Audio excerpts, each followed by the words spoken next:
Kemudian yang ketiga mengenai tenaga kependidikan. Nah ini Pak Menteri tadi menyampaikan untuk 2022 hanya 7.000 Pak.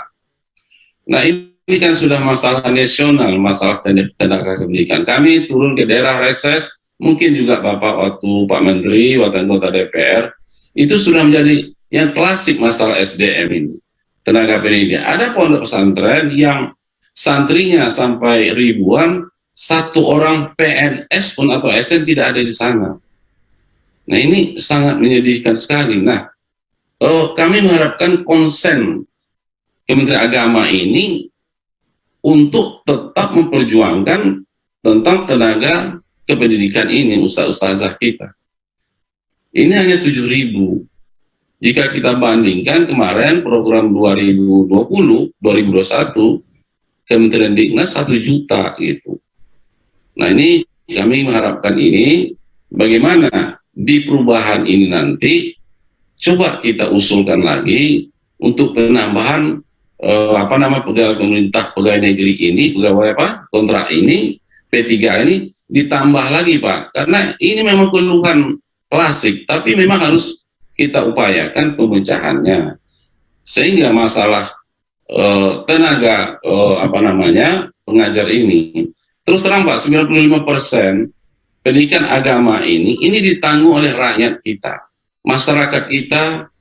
95% menyelenggarakan pendidikan keagamaan ini, sedangkan kita pemerintahnya hanya 5%. Nah dari persentase itu kita harapkan tenaga pengajar ini yang 90% yang ditanggung rakyat ini hendaknya secara berasal bertahap kita kurangi. Nah ini kami minta fokus ya nanti tentang penambahan tenaga pengajar ini. Nah kemudian ini yang poin terakhir ya. Ya, ini kebetulan ada aspirasi dari masyarakat terkait dengan pembayaran in-passing yang sesuai dengan masa kerja yang sampai saat ini belum terrealisasi.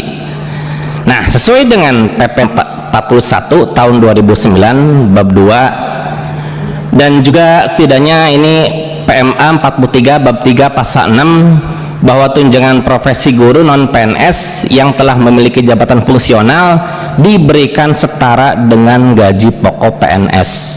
Ini sudah berlangsung dari tahun 2015, jadi tolong ini dibereskan soalnya ini menyangkut hajat hidup orang banyak.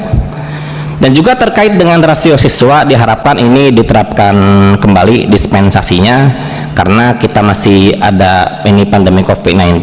Jadi kalau tidak ada dispensasi ini bisa menyebabkan PPG tidak layak dibayarkan pada guru-guru yang berada di madrasah yang mana itu terdapat kekurangan siswa. Juga kalau seperti ini tentu akan banyak madrasah yang ditinggalkan oleh gurunya dan lambat laun akan mati, yang mana guru-guru tersebut itu sangat mengandalkan yang namanya TPG. Demikian apa yang saya sampaikan pada kesempatan ini. Terima kasih. Wallahul muwaffiq ila aqwamit thoriq. Wassalamualaikum warahmatullahi wabarakatuh. Waalaikumsalam warahmatullahi wabarakatuh. Kemudian yang terkait dengan isu-isu aktual, perkenankan kami menyampaikan beberapa isu aktual yang perlu mendapat perhatian dan masukan dari pimpinan dan anggota Komisi 8 DPR RI yang terhormat. Isu-isu tersebut diantaranya adalah yang pertama, pegawai pemerintah dengan perjanjian kerja atau P3K Kementerian Agama. Kementerian Agama telah mengumumkan hasil seleksi calon P3K setelah proses yang panjang dan koordinasi yang baik dengan Kemenpan RB, BKN dan juga Panselnas. Sebanyak 7.411 pendaftar dinyatakan lulus sebagai calon P3K Kementerian Agama dari 9.144 ex tenaga honorer yang mendaftar. Kelulusan peserta seleksi calon P3K Kemenak Formasi tahun 2021 ini ditetapkan berdasarkan pada dua hal. Yang pertama, peserta yang memenuhi semua persyaratan dan mengikuti seluruh tahapan seleksi. Dan kedua, peserta yang memenuhi nilai ambang batas berdasarkan keputusan Menteri Pan RB nomor 1497 tahun 2021 tentang penyesuaian nilai ambang batas seleksi kompetensi pengadaan P3K untuk jabatan fungsional guru dan dosen di lingkungan Kementerian Agama tahun anggaran 2021. Terhadap pengumuman hasil ini, peserta yang merasa keberatan dipersilahkan untuk mengajukan sanggahan tentu pada masa sanggah selama 3 hari setelah pengumuman melalui akun SSCASN masing-masing pada laman https://sscasn.bkn.go.id. Kementerian Agama dan PKN selanjutnya akan melakukan pemberkasan secara digital calon P3K yang lulus seleksi untuk diusulkan mendapat penetapan nomor induk P3K. Diupayakan proses pemberkasan pada Februari 2022 dan surat keputusan pengangkatan P3K insya Allah terbit Maret 2022.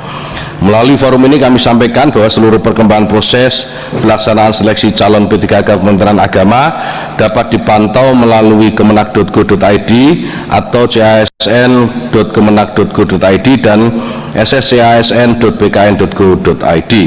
Update informasi juga bisa dipantau melalui media sosial resmi, Instagram Kemenak RI, CSN Kemenak, kemudian Twitter di Kemenak RI, Telegram, CSN Kemenak. Kami juga memberikan pelayanan informasi terkait pelaksanaan seleksi calon P3K dengan menghubungi call center panitia pada telepon 02138022800 extension 231 pada jam kerja.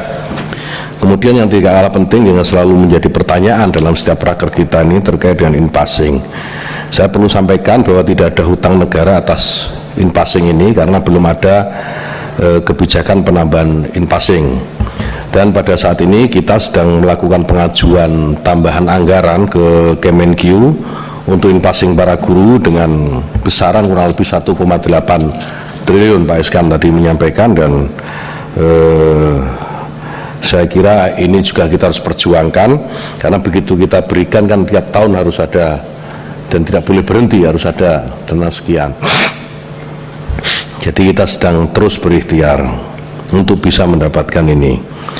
Nah kemudian Bapak Ibu sekalian, nah yang terakhir saya perlu menjawab juga Pak Marwan Dasopang soal Dirjen Pontren.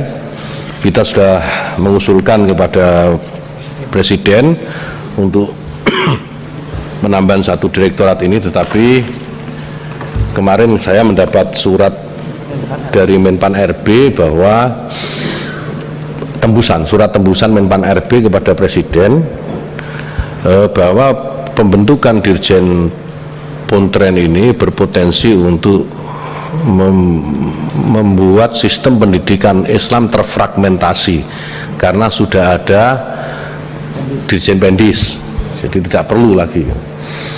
Nah kan dapat surat itu saya mencoba menemui Pak Menpan, saya ketemu beliau, saya jelaskan bahwa pesantren ini berbeda dengan lembaga pendidikan yang lain yang di bawah Dirjen Pendis. Saya sampaikanlah keunikan pesantren dan seterusnya. Saya sampaikan ke beliau dan walhasil ya sudah kalau gitu suratnya diperbaiki kembali.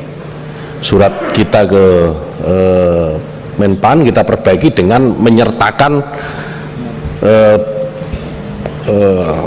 definisi pondok pesantren yang lebih rigid gitu, seperti yang saya sampaikan ke beliau, dan beliau akan mempending surat yang sudah dikirimkan ke Presiden. Ini ikhtiar terakhir kita Pak Marwan, mudah-mudahan surat sudah kita bikin juga, kita sudah sampaikan ke Menpan RB, mudah-mudahan segera diteruskan ke Presiden dan Presiden menyetujui. Karena di beberapa kesempatan informal kita juga sudah mengkomunikasikan ini kepada Presiden terkait kebutuhan Dirjen pesantren ini, dan insya Allah lah dengan ikhtiar yang bersungguh-sungguh saya kira kok kita bisa mendapatkan Dirjen pesantren itu. Saya kira ini pimpinan ketua yang saya hormati, para pimpinan dan para anggota Komisi 8 DPR RI yang bisa sampaikan. Kurang lebihnya mohon maaf.